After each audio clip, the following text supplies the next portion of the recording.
Hello,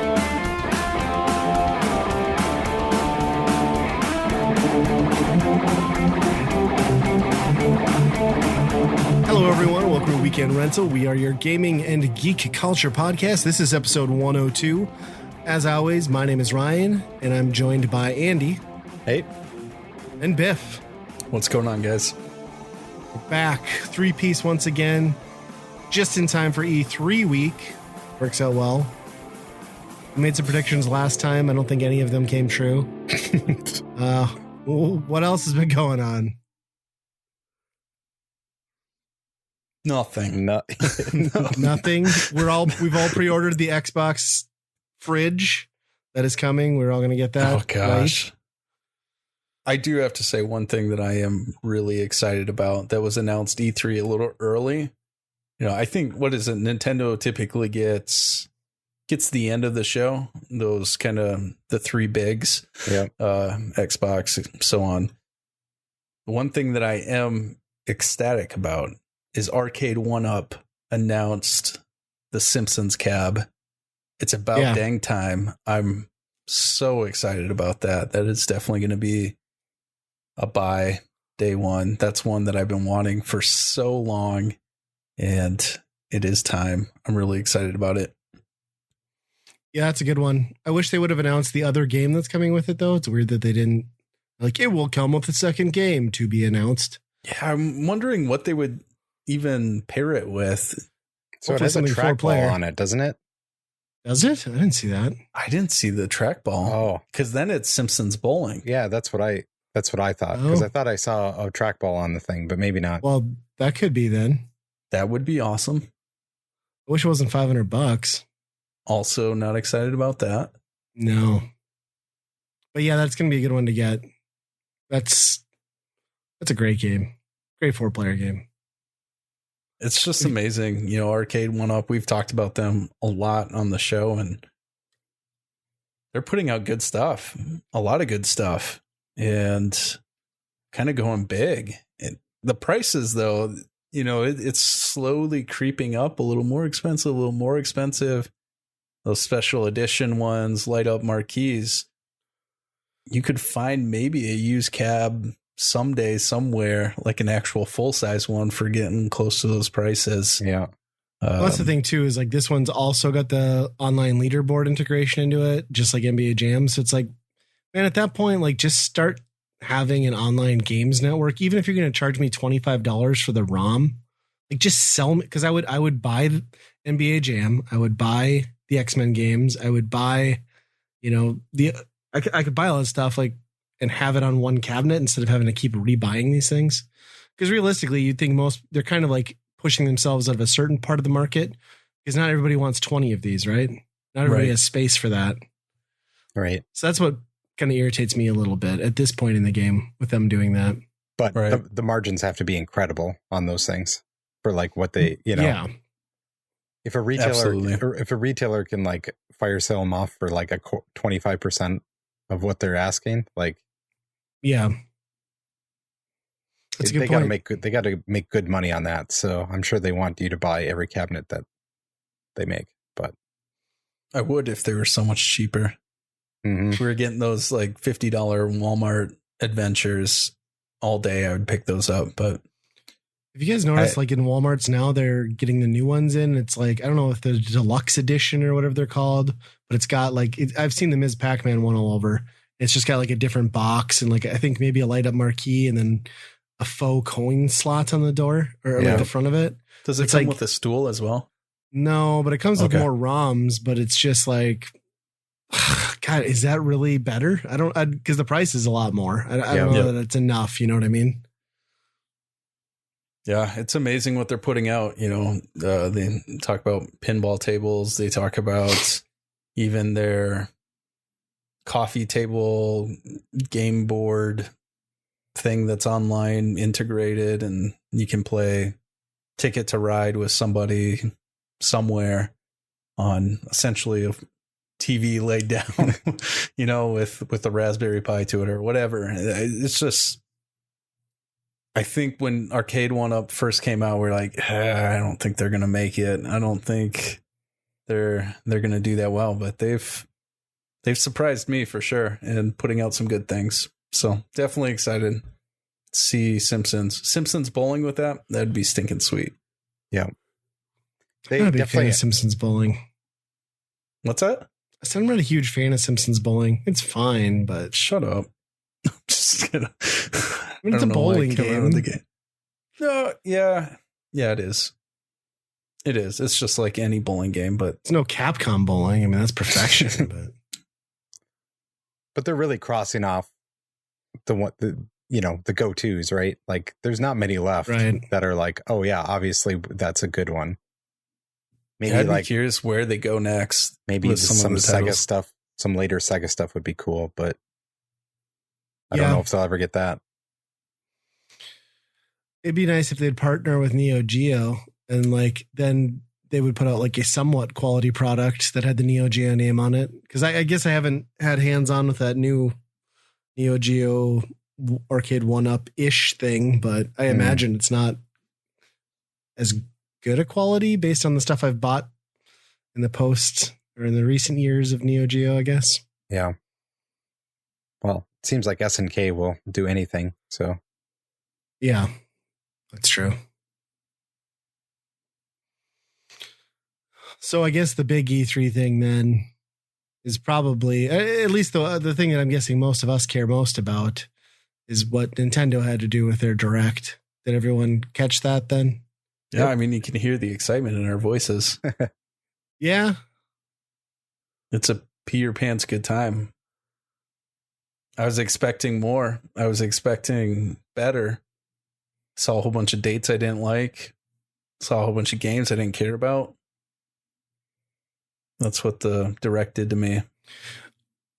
What I'm really curious about is how does the character being on screen make a WarioWare game better? It just looked like a worse version of the mini games, didn't it? Yeah, I mean, that's kind of true. The thing with like WarioWare games is like you jump into a mini game and you don't quite know how it works immediately. And that's part of the fun, right? Right. Like to figure out like what the control is, like what am I supposed to do in this mini game in like 10 seconds? Where this is just like, I just got to find Wario and I got to control him to do something, right? So you're already missing half of that. But I don't know, like it looked kind of cool that you had multiple characters with multiple abilities in the same game. Right. So it'd be kind of cool. I don't know, going through trying to figure out the best way to get through them. I don't know. I guess I did like the 2-player option. I mean, I'm sure it's going to be fine and fun, but like 2-player WarioWare just seems like a really good way to like get punched in the head. Because that's a very frustrating game as is. And if I got somebody next to me who can screw me over or screw me up, not going to be great. It's going to be like Snipper Clips, rage-inducing levels of frustration. I still haven't played that game.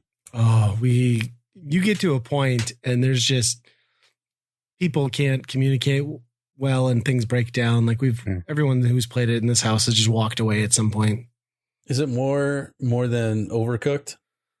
No, it's better. Pretty similar as far as like rage levels. I think the rage level is more that, like you said, you can't communicate like what the other person should be doing very well. Like what shape they should be making or, how they should turn. Yeah. Whereas it's like, oh, twist. Like, no, opposite way. No, the other, no, up. And it's just like, yeah. Yeah.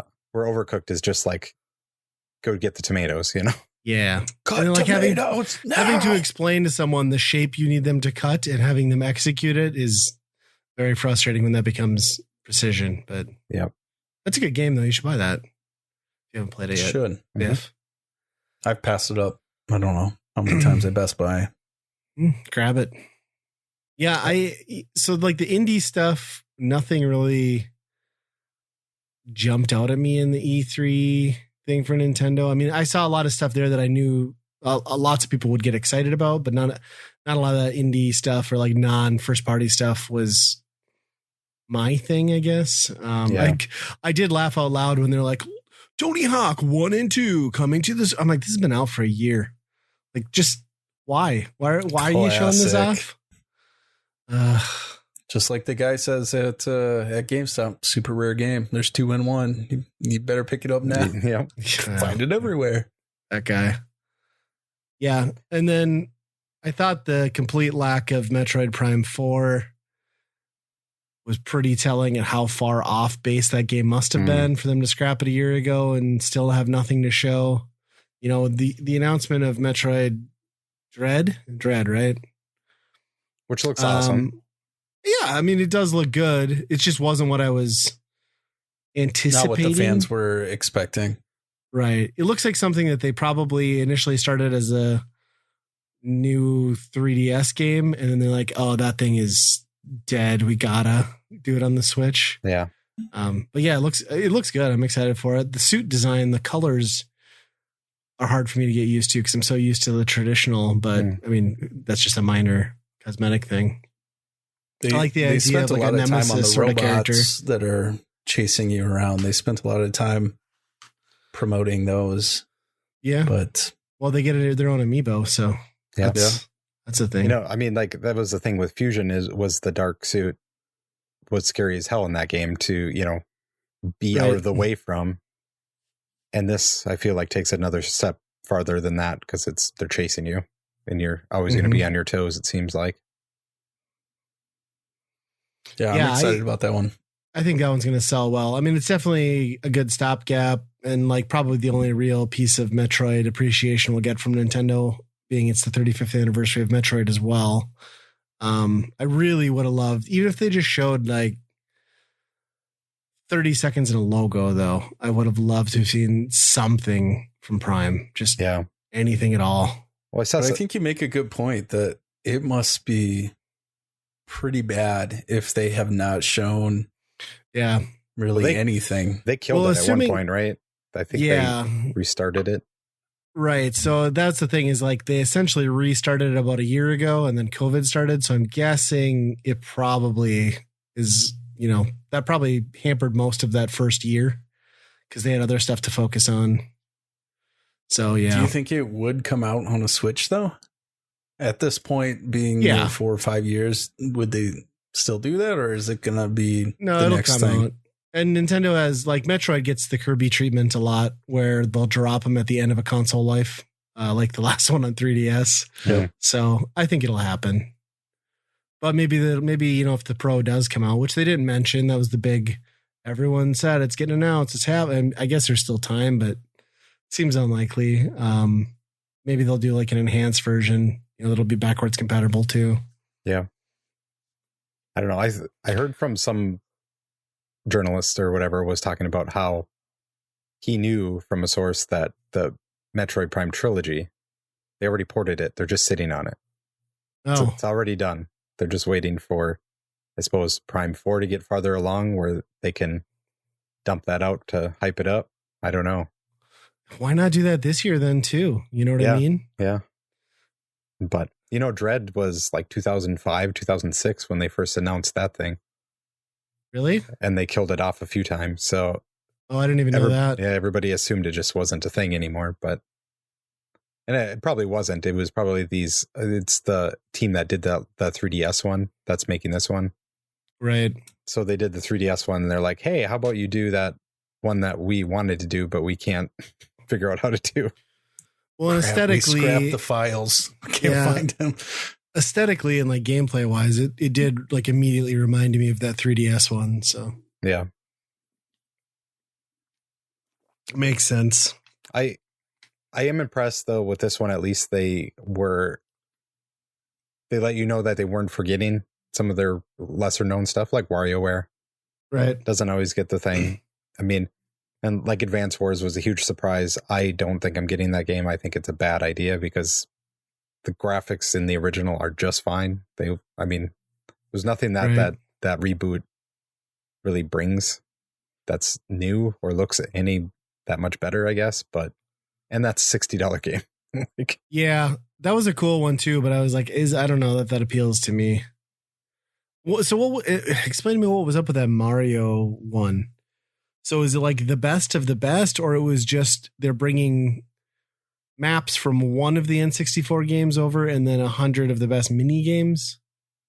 Yeah, it's like 100 mini games from a collection, I guess, of all of them. Because they did say that you could play some of them without motion controls. So I'm guessing they're taking some Wii ones with or something. Yeah, I don't know. They did touch on that, didn't they?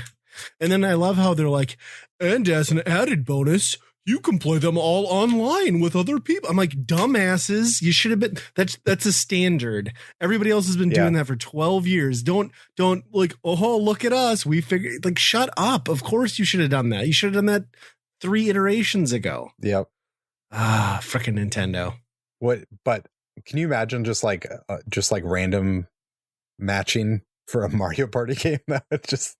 I think I'm kind of intrigued at that point. Really, that might get me to buy one finally. Yeah, but somebody just like ducks out on turn number 34. Oh, for sure. Yeah, they're definitely going to do that because those matches are long, right? Like you'll be there for like an hour sometimes. Yeah, I could see that being a problem. The mini games, though, at least you could jump in and jump out, assuming that'd be pretty easy. Yeah, and I was not Nintendo, but I was excited about the Monkey Ball collection. Because Sega's been talking about how like, hey, we got all these franchises we just let die. It's like, yeah, Monkey Ball was a great one. I would have been more excited because I thought they were going to tease a new Monkey Ball. And maybe that's what they're going to get. But they're like, what did they say? It was like the 20th or anniversary or something of Monkey Ball. I don't know what the anniversary was that they were teasing. And then it was confusing to me too, because then they teased like a screenshot and a snippet of like every release in the Monkey Ball franchise. And they're like, and here's this new thing. And it's a collection of just 3 games. Right. Like, okay.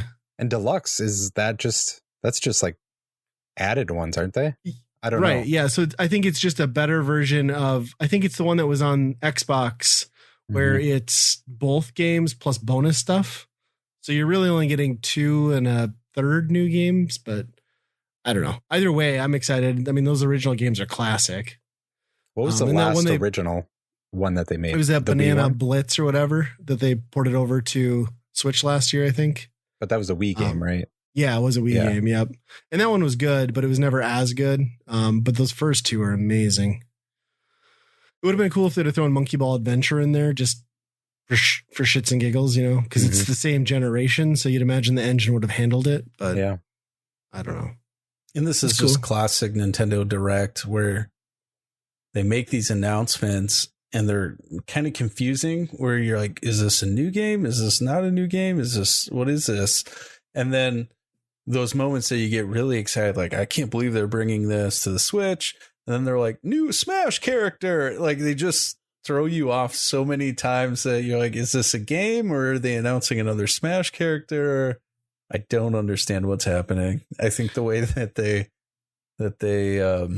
announce some of that stuff, it just drives me nuts. Like the Monkey Ball, it could be a Smash character though. You never know. Jumping in there.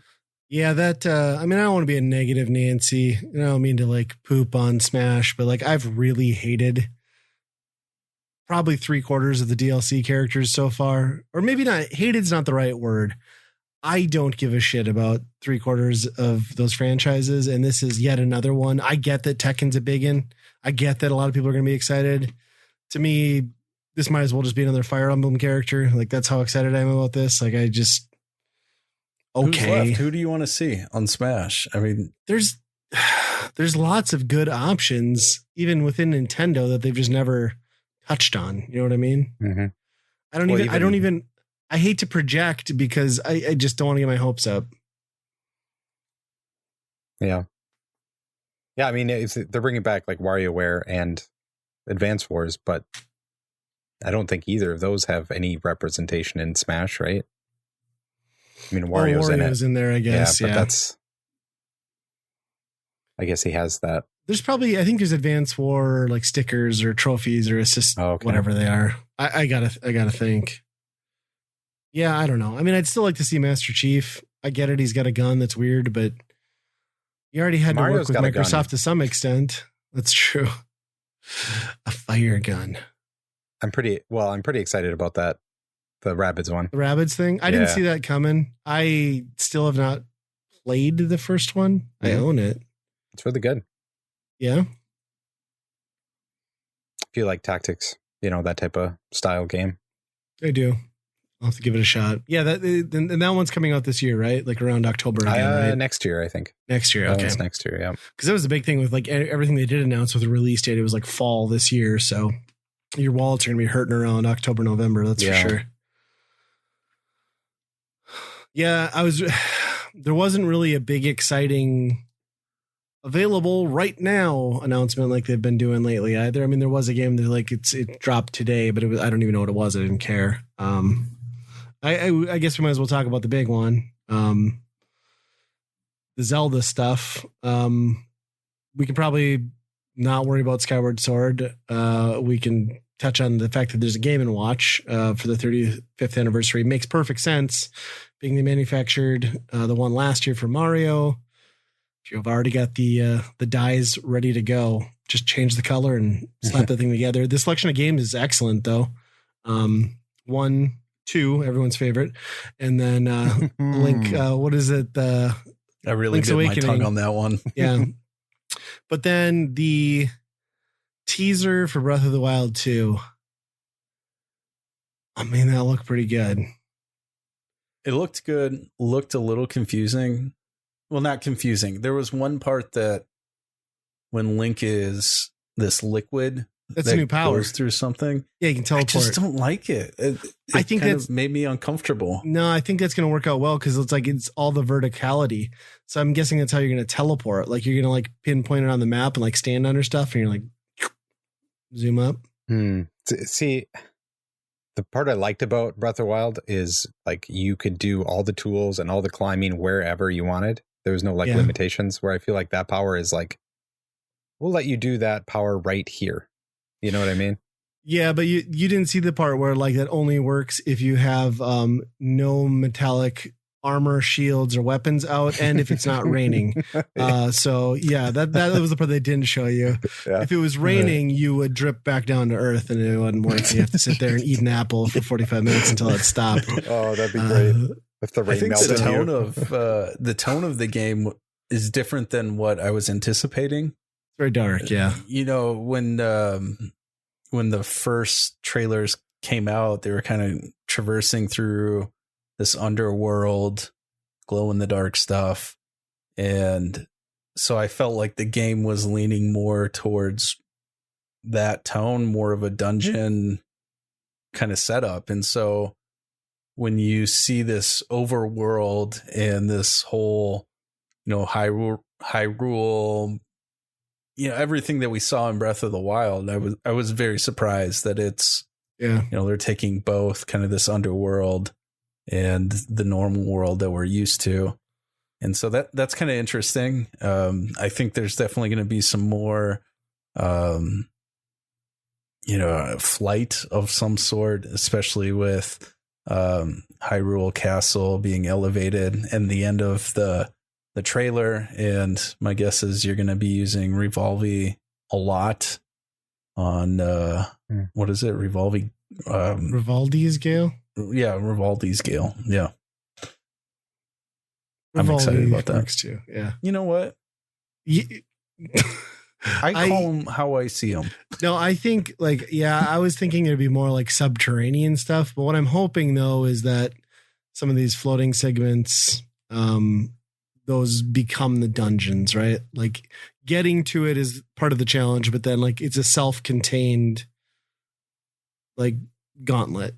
I don't know. And there's that one underground clip where he got attacked. So I'm hoping there's more subterranean elements. Because if you're going to the trouble of like manipulating the engine in the world to have like above ground stuff, I hope they've added some interesting caves and things to explore now that chunks have left, right? Like that should open up a subterranean world also in my mind, but yeah, it's tough to say.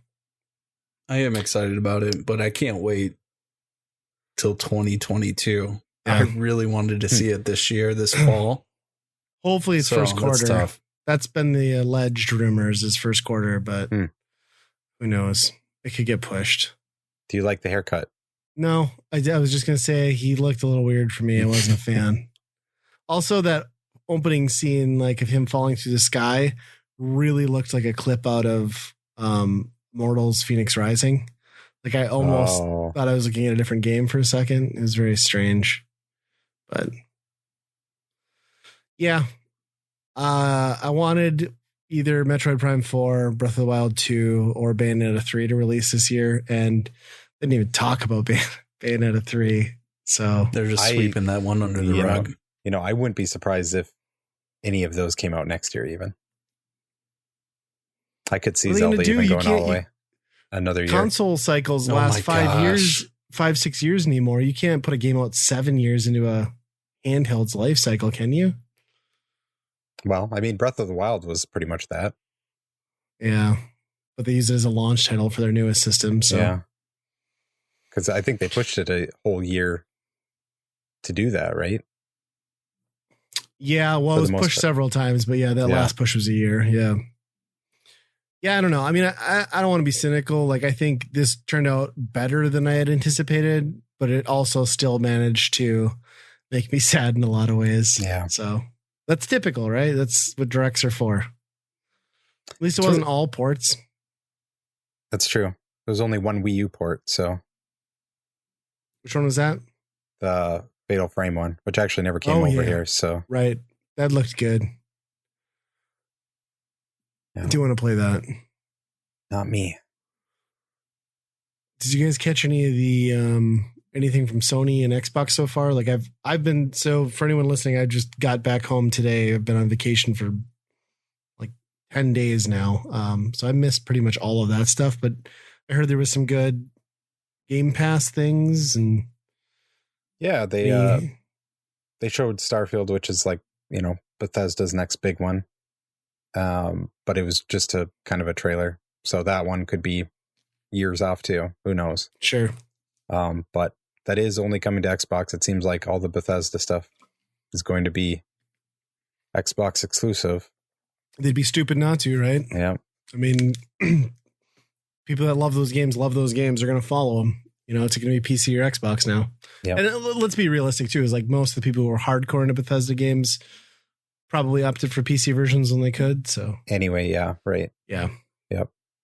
Yeah, it just seemed like, I mean, the Forza, they announced Forza Horizon 5, which was kind of surprising that they just came out with that a few years ago. Now it's just like that again. But man, that almost has like that flight simulator look to it, where it's like almost, it's too realistic. Yeah. Yeah. It's really nice looking. So I'm kind of, I'm really excited for that one, because I love 4. It's only going to get better if it looks nicer, but yeah, for sure. Other than that, I mean, Halo was okay, but I don't know. Oh, so there was a new trailer for that? Yeah. Was it a big leap, or does it look kind of still unimpressive? I mean, it was a story trailer, so they were talking about Cortana and all that stuff. So nothing. Release really, date? I think they said holiday. So not okay. It didn't say 2021. Okay. I would think holiday means 2021, but this little asterisk. It's like New Year's Day is technically holiday, right? So that could be Happy Easter. Yeah. But yeah, just a lot of, solid titles for Game Pass, I guess. Okay. And I guess that's really put me over the edge, that it was like, okay, they're going all in on Game Pass. They're going to do this for a long time. So I saw Series X come up for sale, and I bought one. What? Nice. Where'd you find one? I have one coming in on Best Buy Saturday to pick up. So I'll swing over there and pick it up for me. Use your name.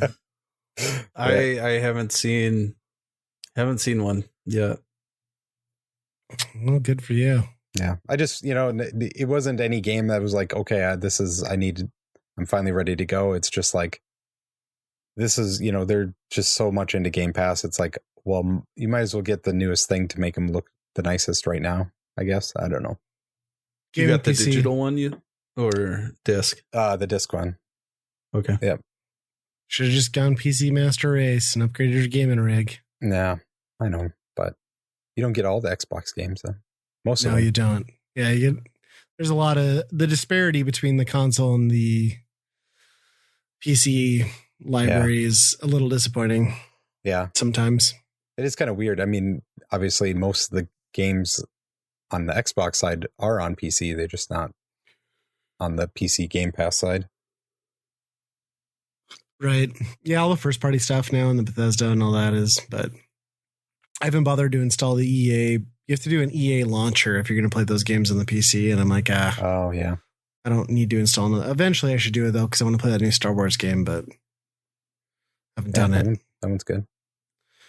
Well, it's pretty exciting, and exciting that you finally jumped into the console race. I'm sure it's going to make all your Xbox One games look really good. Yeah. I mean, it doesn't have the same feeling as like getting the new console, because I just feel like it's like you said, it's like I feel like I just bought a new video card. That's about it. Yeah. It's like getting a newer TV. You just went from like a 1080p smart TV to a 4K smart TV, right? Yep. Like, yeah, this is... I swear it's different. Look at the resolution. I couldn't see that gazelle in the distance of Blue Planet before, but now he pops in 4K. Well, you'll be future-proofed then for a while, so... Yeah, until they announce the Pro like a year after. Yeah. The Series Z. My guess is they'll probably just at some point scrap the S and then just remodel yours in a thinner form factor and go with that for a couple of years before they do anything weird. Yeah.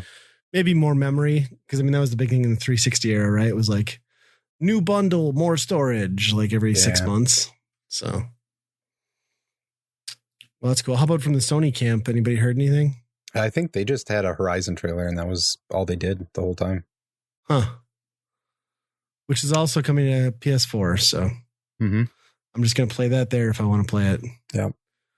To be honest, like I've been thinking about this a lot lately, especially with this E3. Is like, I don't know if it's just because I'm at that point where I don't have that much time to play games anymore. My kids don't gravitate towards the other stuff, but it's just like I find myself as the last couple of years really just not caring at all about what's coming out on PlayStation and Xbox. And I'm really only paying attention to and getting genuinely excited for stuff that's like first party Nintendo. Yeah. Because I know my kids are going to, it's like watching your kids open stuff at Christmas. It's like I get to at least enjoy that through them, even if it's not something I'm great, super into. So I don't know. It's just a weird position I found myself in. Yeah. Even with Game Pass, it's just like what my kid watched on YouTube. He's like, can we download that game? I'm like, sure. Like, why not? He's been begging me to download Grounded for like 3 weeks now. But I'm like, no, we're going on vacation. As soon as we get back today, can you download Grounded? And I'm like, cool the jets there, buddy. Like, we've been home for 2 hours. So you have to report back and see what that game's like now. Because, man, I played that when it first launched or whatever. And it seemed really bare bones. That's what my boss said too. Like him and his son got it installed right away, and then just kind of like felt like they ran out of stuff to do pretty quick. Yeah. Yeah. But yeah, I don't know.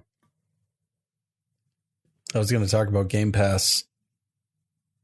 My son, in the same boat, wants to download all these games. And this past weekend, Guacamelee 2 was one that he wanted to play. I was like, all right, I'm looking for a game that I want to jump into. It's been a while since I've kind of experienced a longer game than just, 5 minutes, 10 minutes here. And so we jumped in this one co-op. He and I made this pact that we're not going to play unless we're playing together.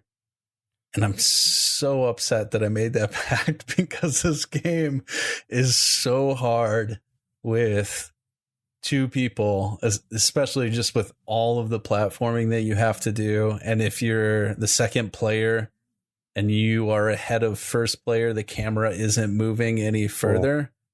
Cool. And so there's moments that I have to be so far ahead in order for him to catch up. And at that point, I'm just skipping screens. So he jumps to the next screen with me. Yeah. But my wife came down on Sunday and she's like, all right, you boys need to shut it off right now. And I was like, why? What's going on? And she's like, you guys are screaming at each other. And we didn't even realize that we're yelling at each other. And it wasn't good. That game was frustrating the heck out of me. So that game's hard one player. It is. There's a lot of like one screen rooms where like you can't screw up and you can't stop. So I could see like having to. I played a good amount of the first one, share play with Justin, because I think PlayStation Network, a bunch of stuff was down one night, so we're just looking for something we could share play, and we did that. And even with like 2 adults, it was super frustrating. It's just a lot of precise movement, you know. Great games though. Oh, it's tremendous. But you just think of when you're doing platformers, just how much it's progressed from the NES. You know, NES, it's a 1-button jump, you know, some of the combos, but just how platformers have progressed to this like pixel perfect, like perfection that you have to put together. Mm-hmm. And the combos on a controller are so much more, where, you know, it's just not 1 or 2. It's, now you headbutt, and to headbutt you press up and this button, and to do this, it's this button, this button, this button. And it gets to the point for someone like me that I can't remember what buttons I'm supposed to be pushing. So I'm pushing them all at once. And my son is just finesse, you know, he's got that memory where it's, this is how you do this. We got to switch into the chicken. We got to, you know, it's just, I don't know. I will say that's probably the one fault in those games, like you pointed out, is like you learn all those combos and like that training facility thing. And then it's like, now go out on your mission. And then like you run 15, 20 minutes later into the scenario where you need to use that exact move. And I'm with you. Like, I just like, I don't remember that combo. Like, I know I was shown that combo and it's unlocked, but in the heat of the moment, when you're trying to do all the precision platforming plus remember all that stuff, it asks a lot of you as a player. That's for sure. I think it does. I think like Ori and the Ori games were similar, but I feel like they layered it on a lot between new powers, where you taught yourself, okay, you got the muscle memory down, where Guacamelee, like you said, is just like here, and they just like, you got to do all the hard stuff. And then, we added one more thing to it. And yeah. And Ori, though, I think there's enough space in that game that you can stop, think about what's happening, think about what you do. Yeah. Guacamelee, you have no time. It's, you jumped into this room and everything's moving, especially in Guacamelee too. You have the, like wind directions that you have to play and all of that stuff. And you just don't have time to think. And so playing it as 2 players, I don't have time to go back to you. And so he's like, why are you jumping ahead of me? And I'm like, I'm trying just to get through this. And so, the game was taken away from us for the day. Yeah. I can just remember some of the sections in that first one where it was like, you had to use the dash, but in order to use the dash, you had to do like a combo punch, and then you could like uppercut dash up. So like I was in a room where like there's an invisible platform that like fades in and out or like something. So I had like nail every attack so that I could fall under and then like come back up. And I bell broke a controller on that. I mean, that is you die a lot. Yes, 100%. Die a lot. I don't know. It's a cross between Super Meat Boy and Metroid, essentially, is kind of how they structure those games. Yeah. Probably on a more intense level. So I think we're about 50% through. Probably gonna leave it that way. I don't know if I can go back into it. Yeah. That one's going to break up the family. I was going to see what their last game was. Nobody Saves the World, apparently. Is this here? Guacamelee was 2018. Oof. It's been a while. Speaking of breaking up the family, some exciting news on the podcast front. When You're getting a divorce? We lamented the demise of the Beastcast a few episodes ago, and then last week, Vinny, Brad, and Alex announced Nextlander, which I really dislike that name a lot. But aside from that, it's those guys doing their own thing. So yeah, and it's holy exciting. Shit, you can make a lot of money doing that, apparently. Yeah, they're already like over 11. I haven't looked in a few days, but they're over 11,000 Patreon followers. Their Patreon tiers start at $5, then go to 10 and 20. So if you do the basic math, assuming everyone only gave $5, they're doing well. And that's before sponsorships. Yeah.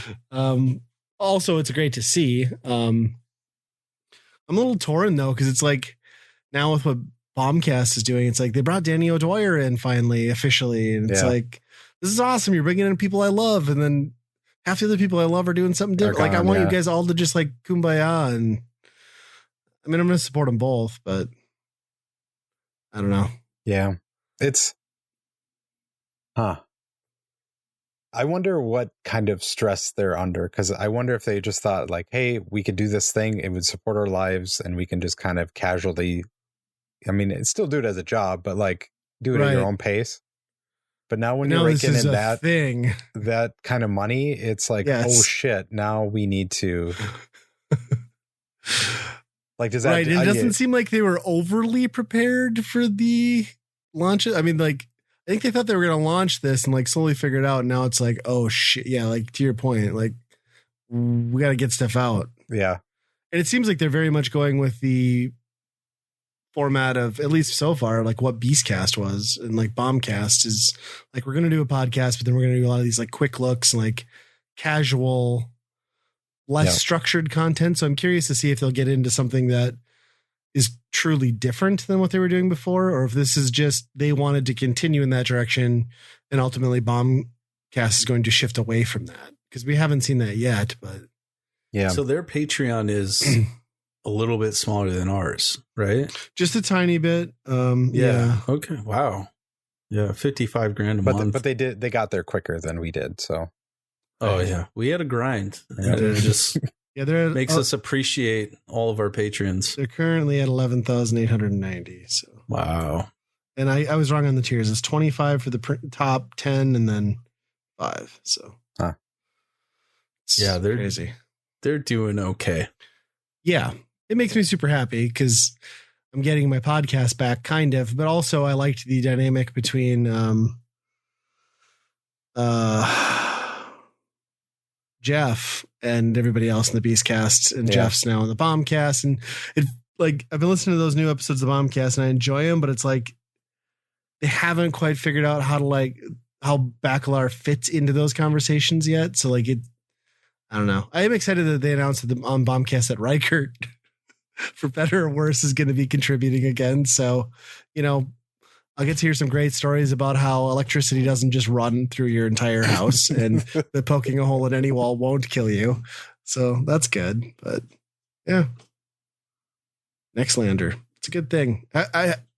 So I've listened to the first like couple episodes, but have they been doing a lot more on Twitch, or is it mostly just, I suppose right now they're just scrambling to do E3 coverage? Yeah. So it's kind of funny because they're doing a paired E3 coverage with Waypoint, which is, I saw some of that. Austin and Patrick, who are also Giant Bomb. Bombcast. Yeah. So, just interesting. The whole old gang back together there, I guess. But yeah, seeing this launch in the way that it did just makes me think there must have been, you know, it seemed amicable, but there must have been some degree of falling out, right? To like, or maybe not. I don't know. I mean, you wonder if they looked at like, you know, because I think Abby and Dan, they quit and then started doing streaming and probably did okay. I've been doing, I know Dan's been doing crazy shit, right?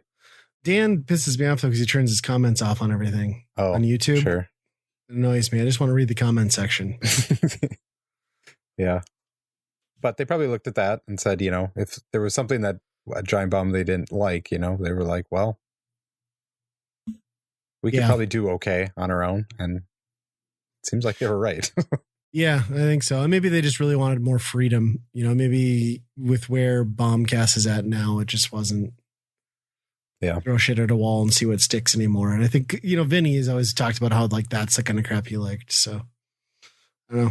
Yeah, I'm excited. You know, good for them. Congrats on the launch. It's hilarious because that you sent me the link that launched, and then like 2 days later I got my notice from like the Giant Bomb Emporium because like I ordered a Beast Cast shirt before they were gone. I was like, I'm gonna commemorate the loss of like my favorite podcast, and then it's like it's arriving like the week after this whole thing launched. Yeah. But yeah, pretty cool, pretty crazy and cool. Yeah, well, it's more stuff. It's cool. Yeah, well, I'll get another podcast back in, then I can push the CU podcast back out because that has weaseled its way back into my rotation after losing the Beast Cast. It's still a pretty decent podcast, but I can see how a lot of people are irritated by them, and probably by us by that standard. So, or me. You guys want to talk about intermittent fasting? Yeah. No. It's a CU podcast joke, but yeah. I don't know. I haven't been gaming, obviously, with the vacation thing, but I did want to talk a little bit about how, so we shot down to Omaha last week. We had a lake cabin, spent the whole week just swimming. It was great. And fishing. So we went down to Omaha this week on Monday. We just shot down to go to the zoo because everyone talks about how great that zoo is, right? Like best zoo ever. Got to go to the zoo. It is a great zoo. It's amazing. I've always you live in the Fargo area like we do, and you've obviously experienced Minneapolis too. I commuted every day in Minneapolis for quite a while, and I've always held that Fargo drivers are some of the worst drivers possible. We are amazing. Fargo has the greatest drivers. Omaha, you are the stupidest people. I was there for 2 days. I'm sorry. Like, as far as driving goes, as a city, you fail completely in the metro area. So in 2 days of driving down there on like whatever I-80 or Highway 80, I would say at least, and I'm not exaggerating, at least a dozen times in the 65 mile an hour that is, and it's going 70, right? I would say at minimum of 12 times I was passed by a car doing at least 100, and then just doing like the like Fast and Furious, like in between lanes. Never saw a cop in Omaha at all. They don't exist. Nope. They don't exist down there. There was a wreck. A car got smashed and like was on the median on the inside of the highway. I saw this at 3:00. I drove back past on that same stretch of highway at 9 at night. That wreck was still there. No cones, no nothing. And then Jill's like, yeah, what the heck? Like, they have signs up that just say, move wrecks to the side of the road. Like, they know they're effed. Like, yeah, we acknowledge that we can do jack about this. Everyone's going to crash. Do us a favor and get that crap off to the side of the road. So you combine that ridiculousness with the fact that there are potholes the size of like Denver every 10 feet on all your major roads. I'm giving Omaha the gold star, and just like, you are officially the worst city. You guys suck. They rent scooters there. Everyone do that instead, because you're all just maniacs. And I saw a million billboards warning me that 135 people had already died in that state in car accidents. I'm guessing all in Omaha. So pretty much. Yeah. So you guys suck. You guys are crazy. There was one in western Nebraska that got hit by a cow, but other than that, it's all Omaha. It was terrifying. I literally went to merge lane. I mean, it's like 6 lanes in that section of road too. I went to merge lane, looked in my rearview mirror, looked at my side mirror, turned around and looked, and then merged over, and a car was like right there already. And it was like one of the guys going like 100. Like, there's no avoiding it. You can't anticipate it. I have never seen anything like it in my life. So I don't know. Sounds like Warren Buffett needs to pay his taxes. It's bad. Get some infrastructure there. They need to do something, because it's crazy drivers. Everything smells like cow shit. And everything's like rusting and falling apart. And here's another thing too. You drive through Omaha. I mean, I'm not. You are really. I was pissed at like what a rundown like, it's not like probably Detroit levels of bad, but like, let's just say like in general in our area, places we normally go, Montana, North Dakota, Minnesota, South Dakota, you generally like go places and like highway signs make sense. And then in general, at least on your interstates for the uninitiated, and to help your own local commerce, you have signs of like, hey, there's a gas station at this exit. Want to go to like Cracker Barrel? That's this exit too. Omaha, they're like, nah, F it. Like, it's just an exit number. Like, why would you need to know what facilities are available anywhere in the metro area? You're not from here? Well, look at your phone and drive 100 miles an hour, I guess, because that's what everyone else is doing. Like, get your crap together. Like, Jesus. Nebraska, you got problems. How's the Huskers doing, though? I don't know.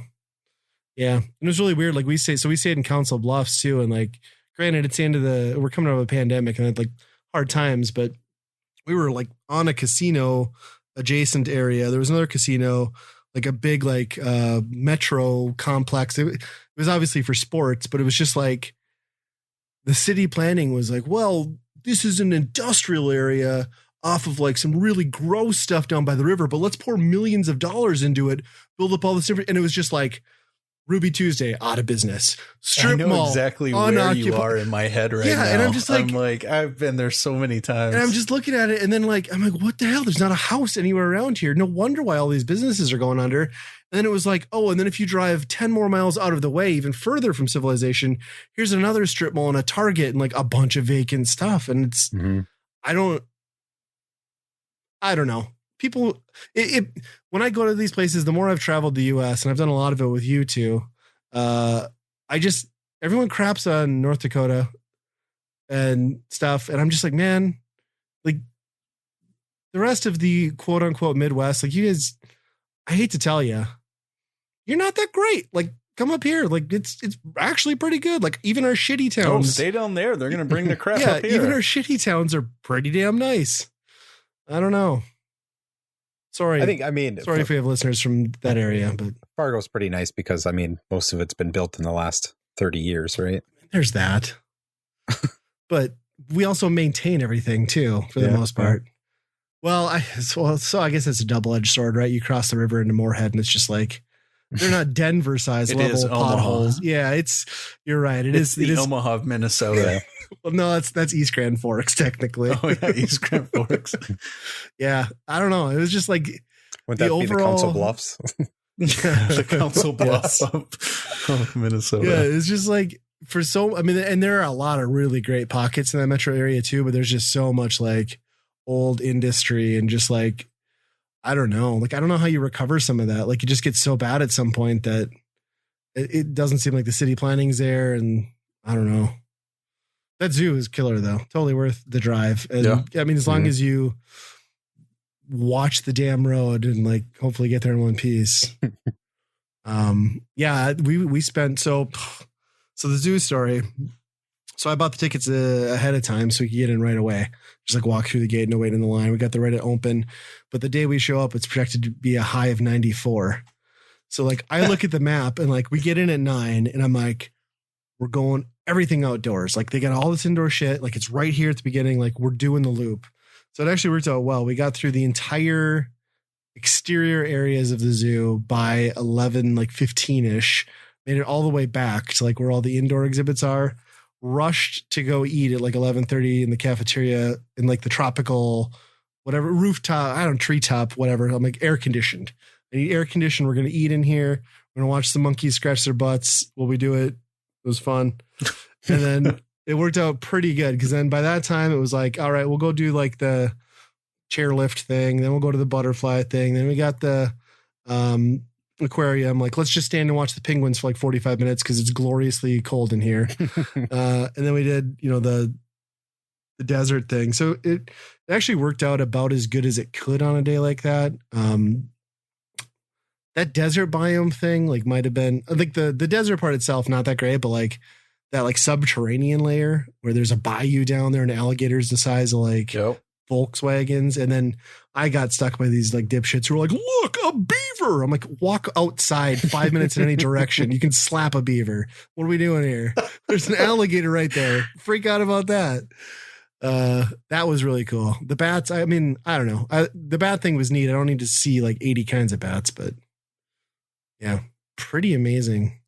You think about what you pay to get into that too. Like it was like $35 for an adult, and you literally have like a full water park in there, pretty much an amusement park for the kids included.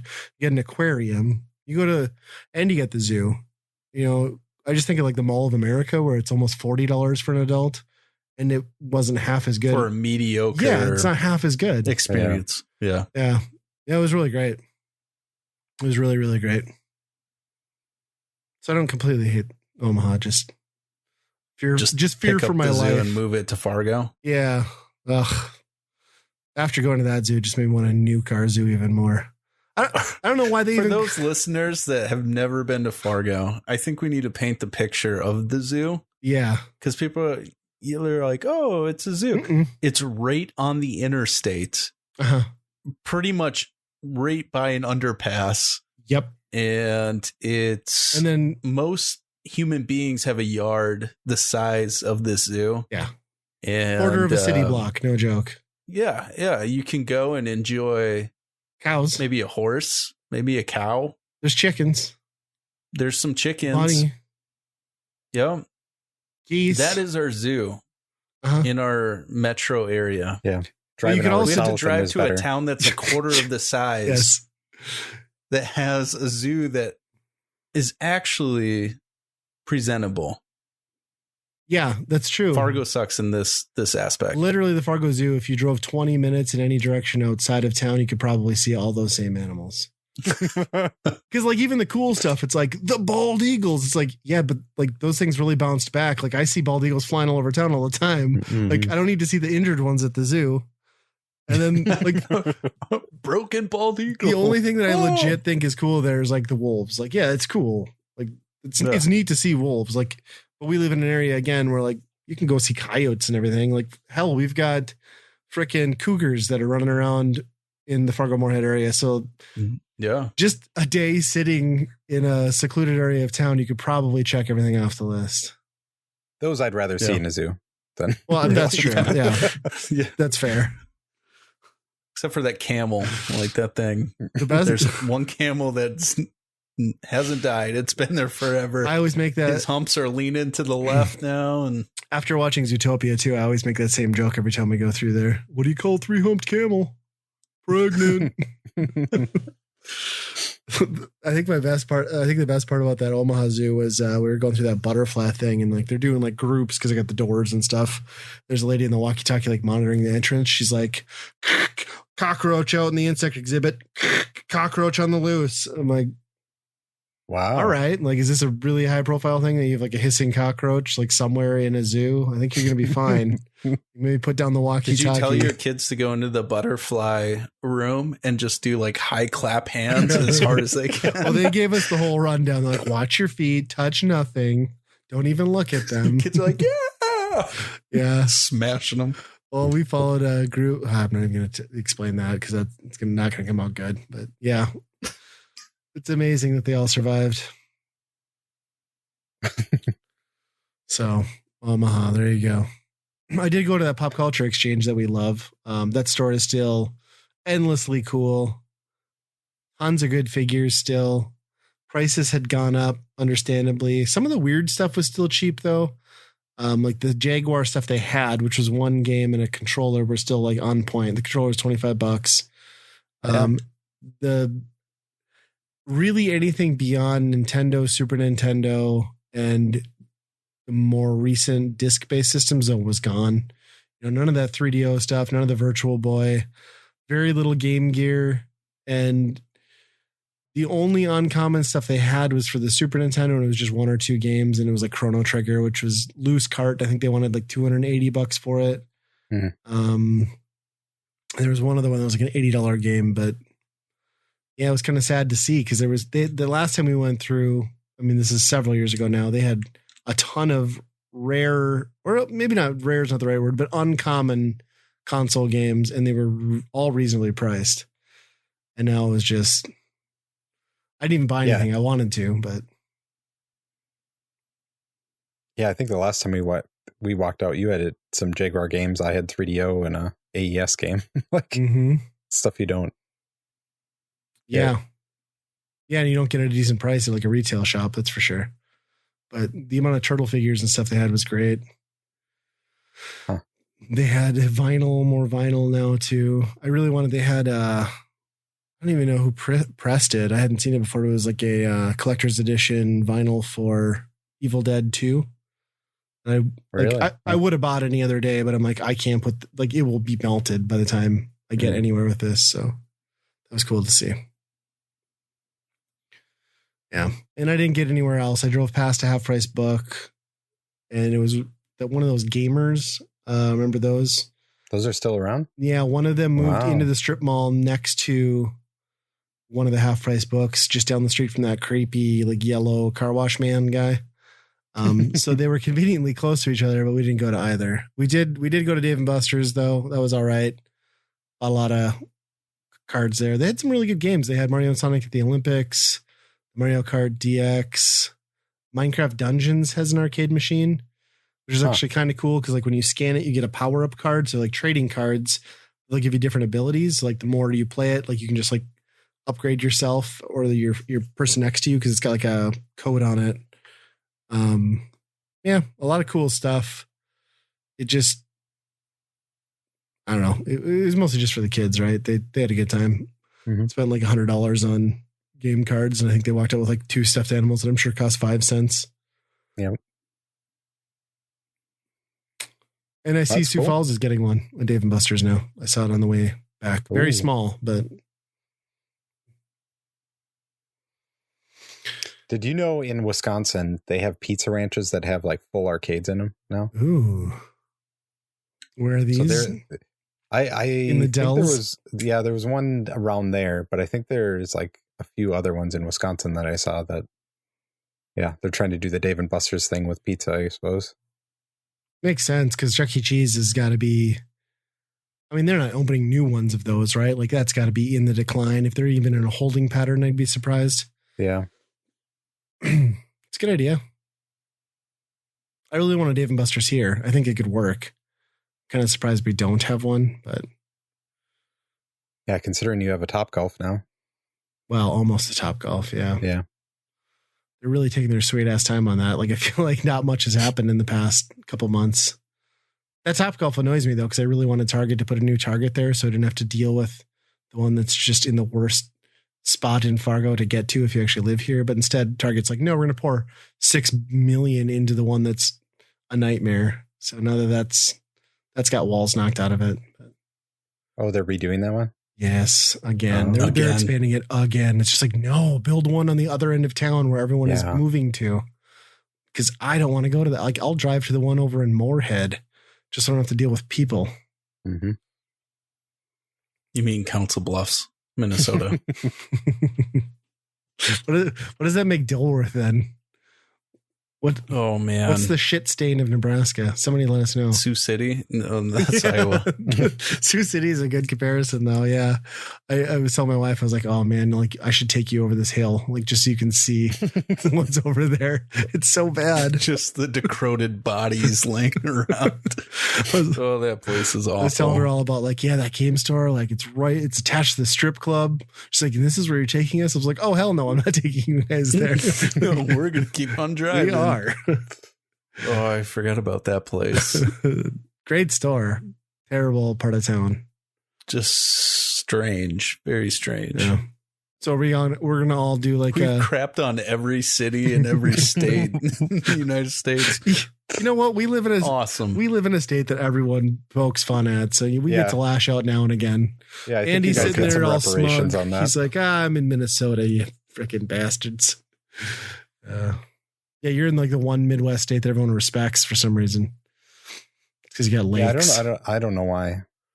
I don't know. Probably because your sports teams are so good. Well, in the Mayo Clinic, if you have if you're gonna die, that's true. Yeah, you don't want to piss where you want to go. Yeah, that's fair. Even the people in Fargo are like, "Oh, he went to Mayo. Oh, he's gonna be okay or gonna die in a good place." Yeah, going to Mayo. Yeah. Okay. Well, it's anytime you hear the word Rochester out of anybody's mouth around here, you just assume someone's on their deathbed. Oh, Rochester. Oh, ooh, tough week for Bob. So we're gonna have to do a weekend rental Top Golf then, right? We all know how to swing a golf club, a driver. I don't understand that place. I drive by. I'm like, you just got to put the nets up. Put the nets up. That's all you have to do. Yeah. Just put the nets up. I'll go help you. And for me, you don't need to put the nets up. It's fine. Right. If I hit it, you'll be lucky. Not going to use them anyways. I'm going over them. So does that, like, I assume they operate even in the winter, right? Like they must heat those rooms so you can smack that thing. And do they heat the ground then? So, because they got to get the balls back out somehow. They're not like taking a snowblower and scooping up balls. Oh, this is bad out of context. So much out of context. Gonna smack it around, balls. Slap them balls. Use the net. Gotta catch them. Use the net. Won't need a net for me. Yeah. I don't know. It seems like fun, and I'm not a golfer. Although I will say it is an enormous eyesore. But I'd be pissed if I lived anywhere around there. But yeah, I can see it from my house. Yeah. Between that and the Tower of Doom, I'm not sure which one's worse. Tower of Doom is a little more depressing, I guess. Which for anyone who's not familiar, which is pretty much everyone, it's the Sanford Clinic. It looks like something it's out of castle. Yeah, it's like gargoyles should be perched up on that thing. I don't know. I know there are. It's a choice. I don't know that I would have gone with that, but Sanford seems to really like Gothic architecture. It's their thing. Yep. Bricks. Gotta love them. Bricks. Ooh. What else has been happening? We got anything else? Trying to think. Well, we're all caught up on we're all caught up on the Fast movies, which I continuously call Need for Speed, and my wife corrects me every time. I'm like, well, really, they kind of stole that name, right? Need for Speed, Fast and Furious. It's all the same. Yeah. So 8 is very ridiculous.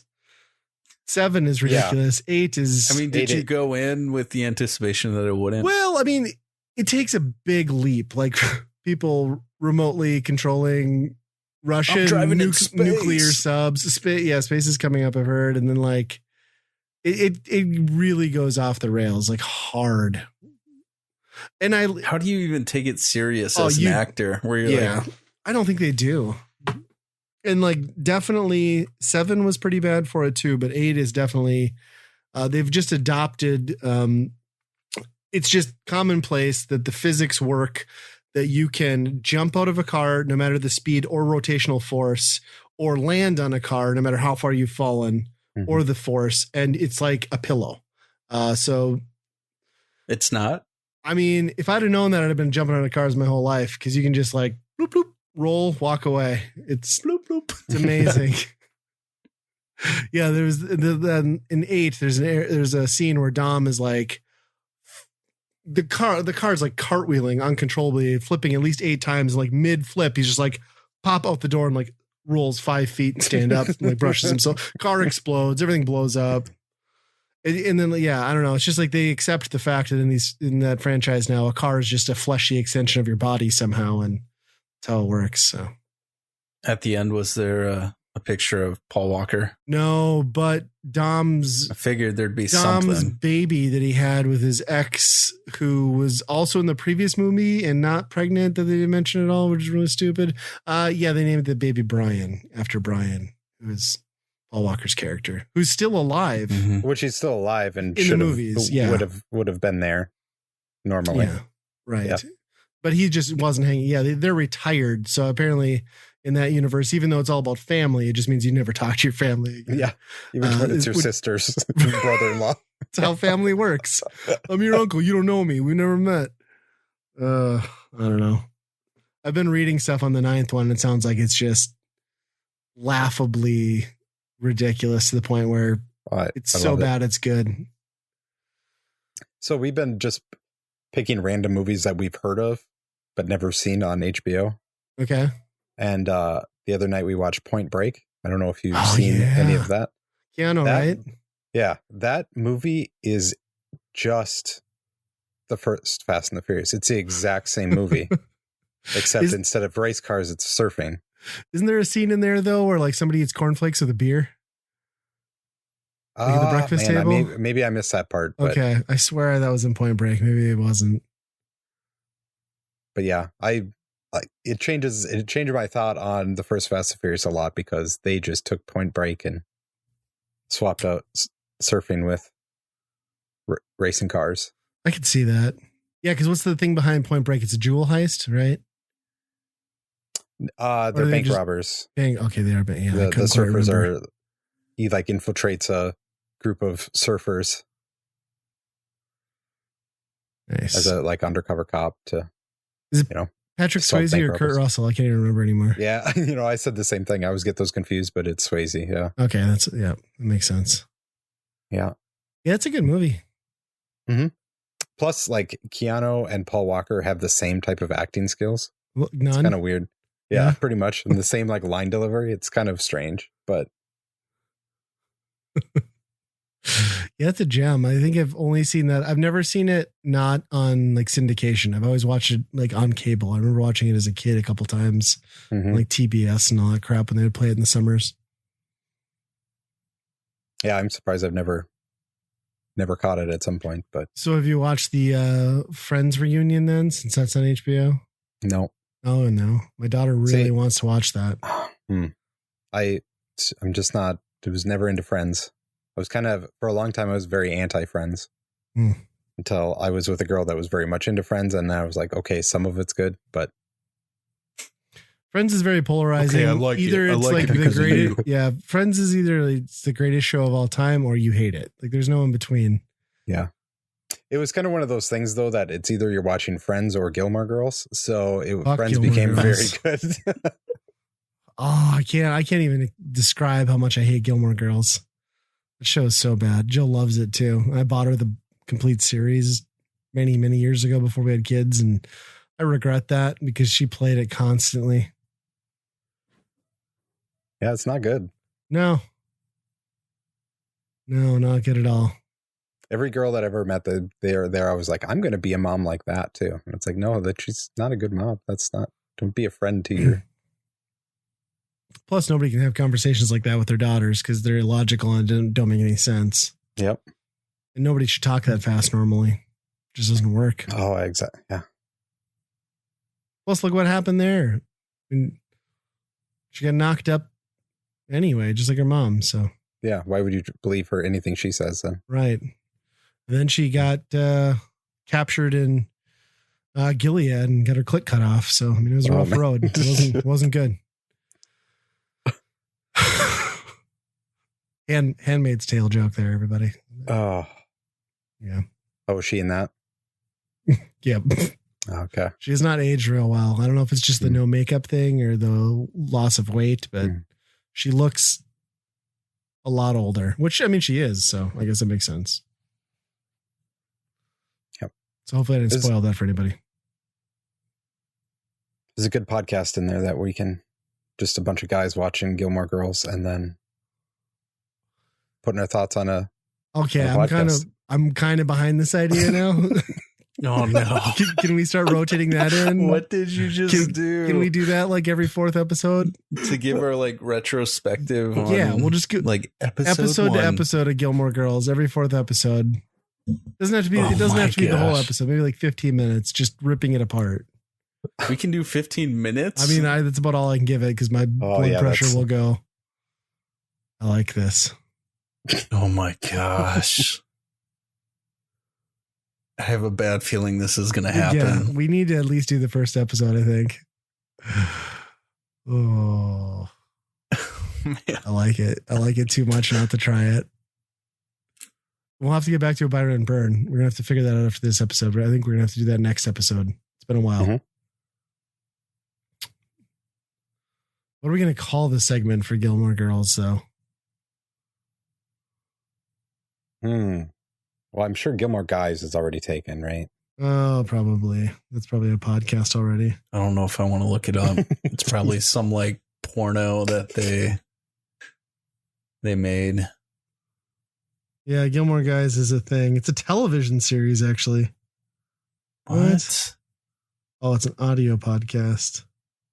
And they watch every episode. Oh, let's get them on the show. They're on episode 237. Oh, man. They got it. Let's get them on the show. I mean, We'll have people reach out to them. Like, why do all the good ideas have to be taken? Yeah, we'll have the producer reach out and see if we can't make this connection. Yeah, definitely. I mean, our Patreon's good, so we can make it happen. Mm-hmm. Maybe we should make the end of this episode happen. Anybody got anything else? Are we wrapping it? Oh, we're wrapping it. All right. Nice. Well, friends, thanks for tuning in. Sorry that we crapped all over your state and cities. I'm not in this episode. Nope, perfectly good with it. You're still a man of your word. Gonna hang on to that one. Yep. Well, why don't you send us an email? You can tell us other cities that you hate. We would love to hear it and read them on the podcast. So send those to weekendrentalpodcast@gmail.com. Make sure you're following us on all of our social media platforms, Twitter, not Instagram, YouTube, all of those things. And then you can find all things Weekend Rental at weekendpodcast.com. As always, friends, be kind and rewind. Gilmore Guys. Is Felicity in Gilmore Girls? Is that a thing? There might have been a crossover. Probably. Yeah. Sam from Supernatural Maybe. is. Yeah. Felicity. Bananas.